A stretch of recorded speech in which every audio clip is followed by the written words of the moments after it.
ಆಕಾಶವಾಣಿ ಮೈಸೂರು.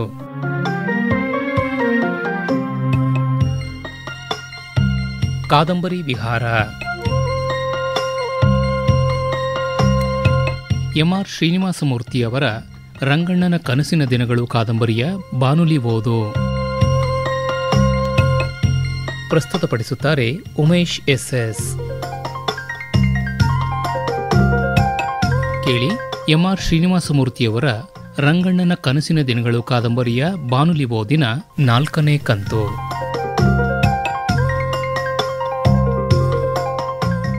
ಜನಾರ್ದನಪುರದ ಹಳೆಯ ಇನ್ಸ್ಪೆಕ್ಟರಿಗೆ ಮೇಷ್ಟರುಗಳೆಲ್ಲ ಬೀಳ್ಕೊಡುವ ಔತಣವನ್ನು ಏರ್ಪಾಟು ಮಾಡಿದ್ದಾರೆ. ಅವರ ಪಕ್ಕದಲ್ಲಿ ರಂಗಣ್ಣ ಗಂಭೀರವಾಗಿ ನಿಂತಿದ್ದಾರೆ. ಸಭೆ ಸೇರಿತು. ವೇದಿಕೆಯ ಮೇಲೆ ಹೊಸಬರು ಹಳಬರು ಕುರ್ಚಿಗಳ ಮೇಲೆ ಕುಳಿತರು. ಬಳಿಕ 4 ಉಪಚಾರದ ಮಾತುಗಳನ್ನು ಹೇಳಿ ತನ್ನ ಕೈಲಾದಷ್ಟು ಮಟ್ಟಿಗೆ ಉಪಾಧ್ಯಾಯರ ಹಿತರಕ್ಷಣೆಯನ್ನು ಮಾಡುವುದಾಗಿಯೂ ಎಲ್ಲರೂ ತಮ್ಮ ತಮ್ಮ ಕರ್ತವ್ಯಗಳನ್ನು ಪ್ರಾಮಾಣಿಕತೆಯಿಂದ ಮಾಡಬೇಕೆಂದು ಹೇಳಿ ಕುಳಿತುಕೊಂಡನು. ಸಭೆ ಮುಕ್ತಾಯವಾಯಿತು. ಇದೆಲ್ಲ ನಡೆದು 1 ವಾರವಾಯಿತು. ಟಪಾಲು ಬಂತು. ಅದರಲ್ಲಿ ಶಂಕರಪ್ಪನ ವಿಳಾಸಕ್ಕೆ ಮೈಸೂರು ಸರ್ಕಾರಿ ಮೇಲೆ ಕಳುಹಿಸಿದ್ದ ದಪ್ಪವಾದೊಂದು ಕಟ್ಟೊಂದು ಬಂದಿತ್ತು. ಇದೇನು ಶಂಕರಪ್ಪ, ಈ ಕಟ್ಟು ಎಂದು ಕೇಳಿದನು. ಇನ್ಸ್ಪೆಕ್ಟರ್ ಅವರು ಫೈಸಲ್ ಆಗದೇ ಇದ್ದ ಕೆಲವು ಕಾಗದಗಳನ್ನು ಅರ್ಜಿಗಳನ್ನು ಜೊತೆಯಲ್ಲಿ ತೆಗೆದುಕೊಂಡು ಹೋಗಿದ್ರು. ರಂಗಣ್ಣನಿಗೆ ಹೀಗೆ ಕಚೇರಿಯ ಹೊಸ ಹೊಸ ಅನುಭವಗಳುಂಟಾದುವು. ನಾಳೆ ಕಂಬದಹಳ್ಳಿ ಕಡೆಗೆ ಹೋಗಿ ಬರ್ತೇನೆ ಎಂದು ತೀರ್ಮಾನಿಸಿಕೊಂಡನು. ಮಾರನೇ ದಿನ ಪ್ರಾತಃ ಕಾಲ ಬೆಳಿಗ್ಗೆ 7 ಗಂಟೆಗೆ ಸರಿಯಾಗಿ ರಂಗಣ್ಣ ಮನೆ ಬಿಟ್ಟು ಹೊರಟನು.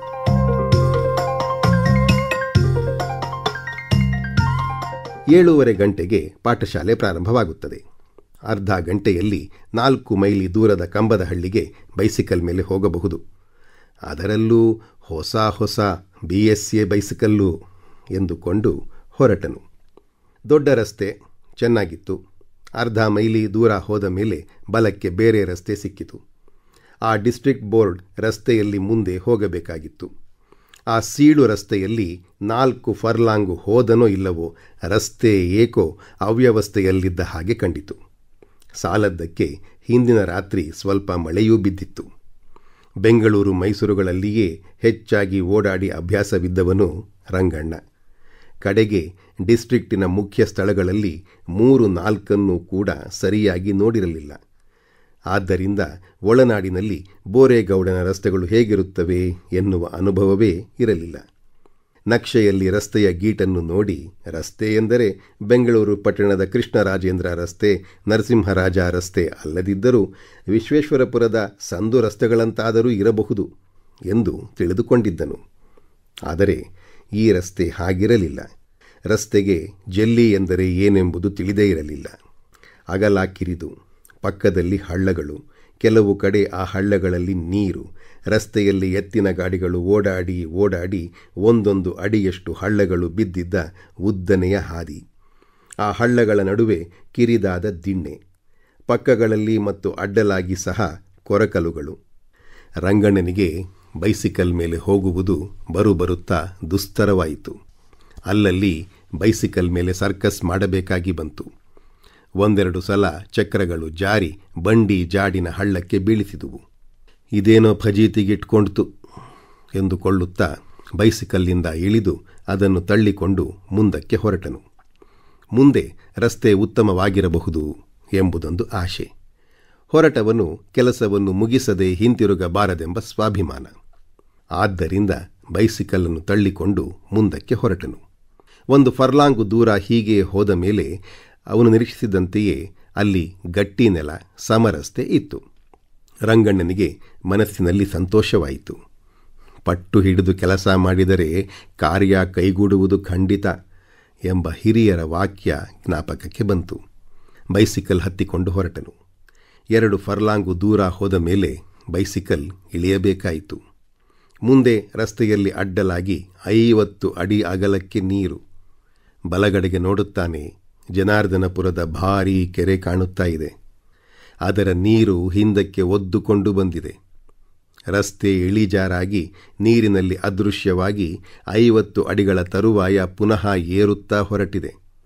ಎಡಗಡೆ ಎಲ್ಲಿಯಾದರೂ ದಾಟಬಹುದೇನೋ ಎಂದು ಪರೀಕ್ಷೆ ಮಾಡಿದರೆ ಅಲ್ಲಿಯೂ ನೀರು, ಕೊಚ್ಚೆ, ಆಚೆಗೆ ಬೇಲಿ, ಬೇಲಿ ಆಚೆ ಗದ್ದೆಗಳು. ರಂಗಣ್ಣನಿಗೆ ಪ್ಯಾದ್ಮತ್ತಾಗೋಯ್ತು. ನೀರು ಎಷ್ಟು ಆಳವಿದೆಯೋ ತಿಳಿಯದು. ರಸ್ತೆಯಲ್ಲಿ ಜನರ ಓಡಾಟ ಬೇರೆ ಇಲ್ಲ. ಹಿಂದಕ್ಕೆ ಹೊರಟು ಹೋಗೋಣವೆಂದರೆ ಪ್ರಥಮ ಪ್ರಯತ್ನದಲ್ಲಿಯೇ ಹೀಗೆ ಭಂಗಪಡುವುದೇ? ಉತ್ತರ ಕುಮಾರನಂತೆ ಬೆನ್ನು ತೋರಿಸಿ ಓಡುವುದೇ? ಕೂಡದು ಎಂಬ ಹೆಮ್ಮೆ. ಸ್ವಲ್ಪ ಹೊತ್ತಿನೊಳಗಾಗಿ ಎದುರು ಕಡೆಯಿಂದ ಒಂದು ಎತ್ತಿನ ಗಾಡಿ ಬಂತು. ಅದರ ಹಿಂದೆ ಕೆಲವರು ಗಂಡಸರು ಹೆಂಗಸರು ಬರುತ್ತಿದ್ದರು. ಗಾಡಿ ಸರಾಗವಾಗಿ ನೀರಿನಲ್ಲಿ ಇಳಿದು ಈಚೆಗೆ ಬಂತು. ಜನರೆಲ್ಲ ನೀರಿನಲ್ಲಿ ಇಳಿದು ಧಾರಾಳವಾಗಿ ನಡೆದುಕೊಂಡು ಬಂದುಬಿಟ್ಟರು. ನೀರಿನ ಆಳ ಮೊಣಕಾಲು ಮಟ್ಟಿಗೆ ಮಾತ್ರ ಎನ್ನುವುದು ತಿಳಿಯಿತು. ನೀರನ್ನು ದಾಟಿ ಬಂದ ಜನ ರಂಗಣ್ಣನನ್ನು ನೋಡಿ, ಯಾಕೆ ಸ್ವಾಮಿ ಹಂಗೆ ನೋಡ್ತಾ ನಿಂತೀವ್ರಿ? ಮೊಣಕಾಲು ಮಟ್ಟ ನೀರೈತೆ ಅಷ್ಟೇ, ಬೈಸ್ಕೋಲ್ ಮೇಗೇನೆ ನಡೀರಲ್ಲ ಮತ್ತೆ ಎಂದು ಹೇಳುತ್ತಾ ಹೊರಟು ಹೋದರು.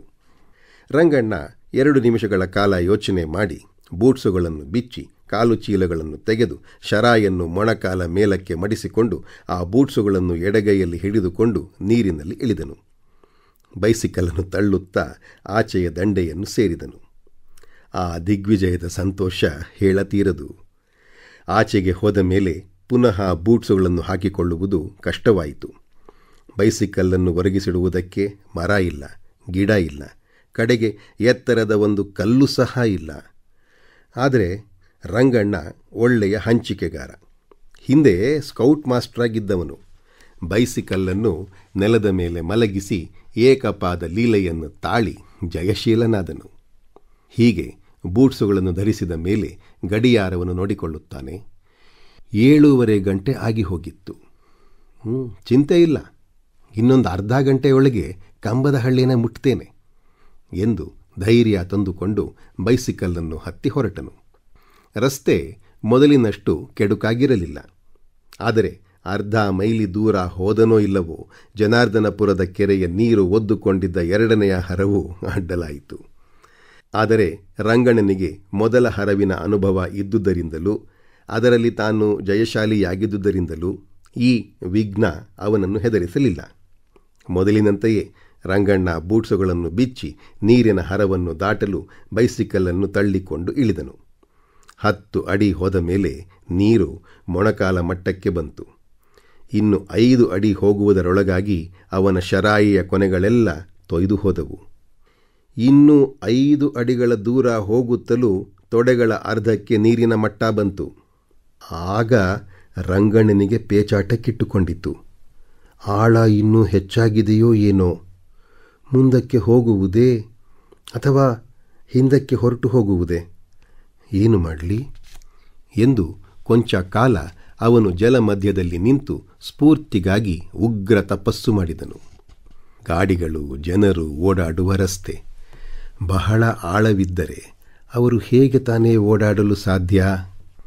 ಆದ್ದರಿಂದ ತೊಡೆಯ ಅರ್ಧಕ್ಕಿಂತ ಹೆಚ್ಚು ಆಳ ಇರಲಾರದು. ಹೀಗೆ ಪೂರ್ವ ಪಕ್ಷ ಪ್ರಮೇಯಗಳನ್ನು ಜೋಡಿಸಿಕೊಂಡು ಸಿದ್ಧಾಂತ ಮಾಡಿದನು. ಅವನು ತರ್ಕಶಾಸ್ತ್ರದಲ್ಲಿ ದೊಡ್ಡ ಪಂಡಿತನಾಗಿದ್ದಿರಬೇಕೆಂದು ಯಾರಾದರೂ ಹೇಳಬಹುದು. ಆದರೆ ಅವನು ಹಿಂದೆ ಬೆಂಗಳೂರಿನ ಸೆಂಟ್ರಲ್ ಕಾಲೇಜಿನ ಹುಡುಗ, ತರ್ಕ ಗ್ರಂಥದ ಗ್ರಂಥವನ್ನೇ ಅರಿಯದ ಪಶು. ಕಡೆಗೆ ಅವನು ತರ್ಕಿಸಿದಂತೆ ನೀರು ತೊಡೆಯ ಅರ್ಧದಷ್ಟೇ ಆಳವಿದ್ದಿತು. ಸ್ವಲ್ಪ ಪ್ರಯಾಸ ಪಟ್ಟುಕೊಂಡು ರಂಗಣ್ಣ ಆಚೆಯ ದಂಡೆಯನ್ನು ಸೇರಿದನು. ತನ್ನ ಅವಸ್ಥೆಯನ್ನು ನೋಡಿಕೊಂಡು, ನಕ್ಷೆ ನೋಡಿ ಮೋಸ ಆಯಿತು, ಶಂಕರಪ್ಪನನ್ನಾದರೂ ಕೇಳಿದ್ದಿದ್ರೆ ಚೆನ್ನಾಗಿರ್ತಾ ಇತ್ತು. ಈಗ ಶರಾಯಿ ಎಲ್ಲ ಅರ್ಧದ ಮೇಲೆ ನೆನೆದು ಹೋಯ್ತಲ್ಲ, ಒಳಗಿನ ಚಡ್ಡಿ ಸಹ ಕೊನೆಗಳಲ್ಲಿ ನೆನೆದು ಹೋಗಿದೆ, ಕಾಲುಗಳೆಲ್ಲ ತಣ್ಣಗಾಗಿ ಕೊರಿತಾ ಇವೆ ಎಂದು ಹೇಳಿಕೊಂಡನು. ಇನ್ಸ್ಪೆಕ್ಟರ್ ಗಿರಿಯ ಉತ್ಸಾಹ ಸಹ ಅರ್ಧ ತಣ್ಣಗಾಯಿತು.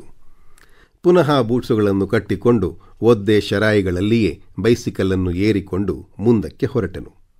ದಾರಿಯಲ್ಲಿ ಎದುರು ಬಿದ್ದ ಗಂಡಸರಲ್ಲಿ, ಅಯ್ಯೋ ಪಾಪ 500 ನೆಂದೋದ್ರು ಎಂದವನೊಬ್ಬ.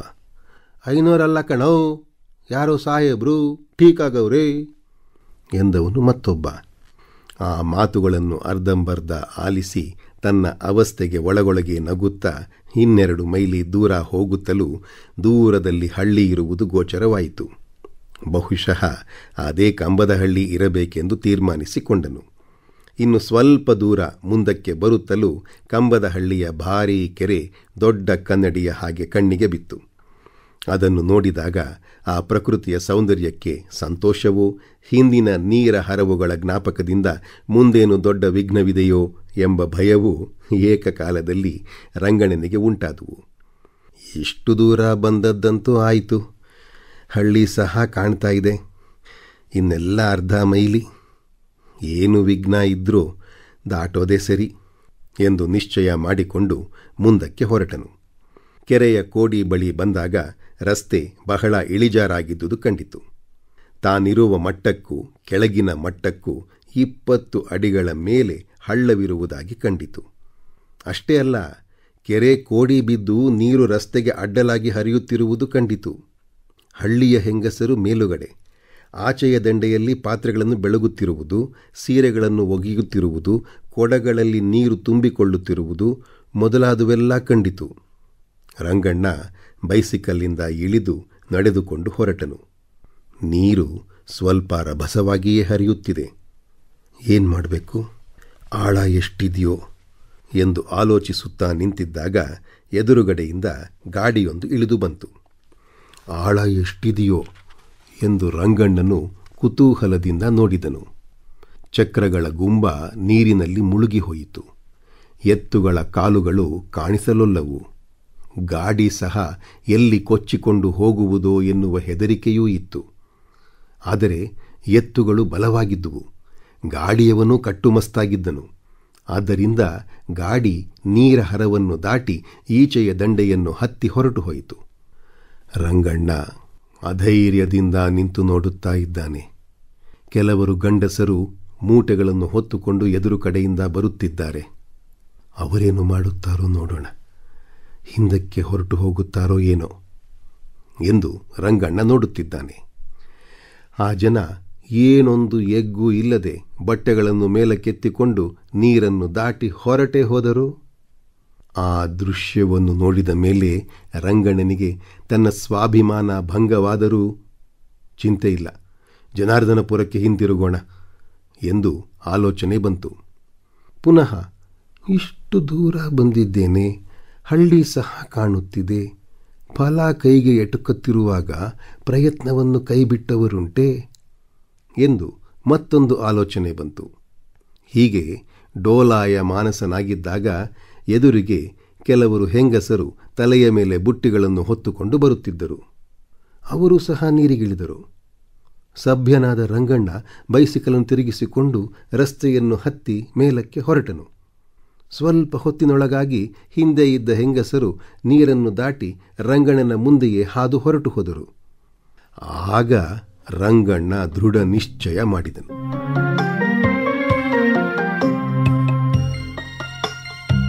ಕಾದಂಬರಿ ವಿಹಾರ ಎಂ.ಆರ್. ಶ್ರೀನಿವಾಸಮೂರ್ತಿಯವರ ರಂಗಣ್ಣನ ಕನಸಿನ ದಿನಗಳು ಕಾದಂಬರಿಯ ಬಾನುಲಿ ಓದಿನ 4ನೇ ಕಂತನ್ನು ಕೇಳಿದಿರಿ. ಪ್ರಸ್ತುತಪಡಿಸಿದವರು ಉಮೇಶ್ ಎಸ್. ಮುಂದಿನ ವಾರ ಇದೇ ಸಮಯಕ್ಕೆ ರಂಗಣ್ಣನ ಕನಸಿನ ದಿನಗಳು ಕಾದಂಬರಿಯ 5ನೇ ಕಂತು ಪ್ರಸಾರವಾಗಲಿದೆ.